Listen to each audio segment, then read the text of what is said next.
ಶ್ರೀ ಗುರುಭ್ಯೋ ನಮಃ. ಎಲ್ಲರಿಗೂ ಬೆಳಗಿನ ಸುಪ್ರಭಾತ. ಶ್ರೀರಾಮನು ಸತ್ಯಧರ್ಮ ಸಂದನು.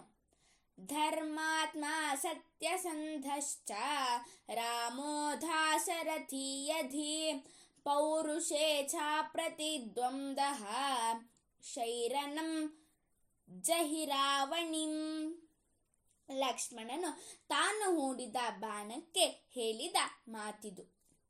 ಕಪಿಗಳ ಸಹಾಯದಿಂದ ಶ್ರೀರಾಮನು ಸಾಗರಕ್ಕೆ ಸೇತುವೆಯನ್ನು ಕಟ್ಟಿಸಿದ್ದಾನೆ. ಶ್ರೀರಾಮನು ಕಪಿಸೈನ್ಯ ಸಮೇತನಾಗಿ ಸಾಗರವನ್ನು ದಾಟಿಕೊಂಡು ಲಂಕಾನಗರಿಗೆ ಬಂದೇ ಬಿಟ್ಟಿದ್ದಾನೆ. ರಾವಣನಿಗೆ ವಿಷಯವೆಲ್ಲವೂ ತಿಳಿಯುತ್ತಾ ಇದೆ. ಈಗಲೂ ಶ್ರೀರಾಮನು ರಾವಣನಿಗೆ ಉಪದೇಶವನ್ನು ದೂತರ ಮೂಲಕ ಮಾಡಿಸುತ್ತಿದ್ದಾನೆ. ಆದರೆ ರಾವಣನು ಮಾತ್ರ ಯಾರ ಮಾತನ್ನೂ ಕೇಳದೆ ಶ್ರೀರಾಮನ ಮೇಲೆ ದ್ವೇಷವನ್ನು ಕ್ಷಣ ಕ್ಷಣಕ್ಕೂ ಬಳಸಿಕೊಳ್ಳುತ್ತಲೇ ಇದ್ದಾನೆ.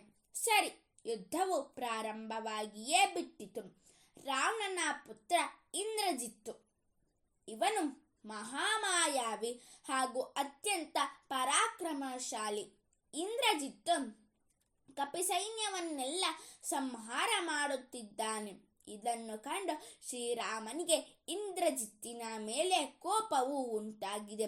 ಇಂದ್ರಜಿತ್ತನ್ನು ಸಂಹಾರ ಮಾಡಬೇಕೆಂದು ಶ್ರೀರಾಮನು ಅವನ ಮೇಲೆ ಬಾಣಗಳ ಸುರಿಮಳೆಯನ್ನೇ ಸುರಿಸಿದರೂ ಇಂದ್ರಜಿತ್ತು ಸಾಯುತ್ತಿಲ್ಲ.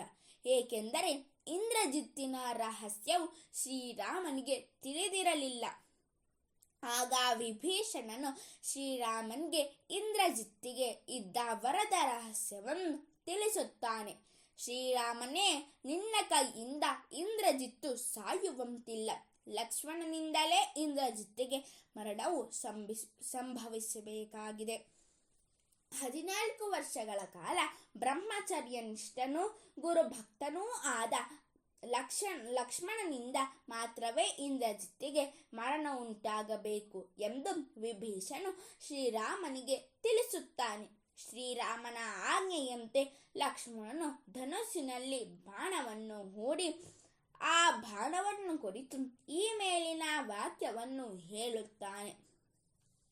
ದಶರಥ ಪುತ್ರನಾದ ಶ್ರೀರಾಮನು ಧರ್ಮಾತ್ಮನೂ ಸತ್ಯಸಂಧನೂ ಆಗಿದ್ದು ಪರಾಕ್ರಮಶಾಲಿಯೂ ಆಗಿದ್ದ ಪಕ್ಷದಲ್ಲಿ, ಎಲೈ ಬಾಣವೇ, ಇಂದ್ರಜಿತ್ತನ್ನು ನೀನು ಸಂಹರಿಸಿಬಿಡು ಎಂದು ಹೇಳಿ ಬಾಣವನ್ನು ಬಿಡುತ್ತಾನೆ. ಲಕ್ಷ್ಮಣನು ಬಿಟ್ಟ ಆ ಬಾಣದಿಂದ ಇಂದ್ರಜಿತ್ತು ಮೃತನಾಗುತ್ತಾನೆ. ಶ್ರೀರಾಮನಿಂದಲೂ ಆಗದ ಕೆಲಸವು ಲಕ್ಷ್ಮಣನಿಂದ ಆಯಿತು. ಬ್ರಹ್ಮಚರ್ಯದ ಪ್ರಭಾವವಿದು.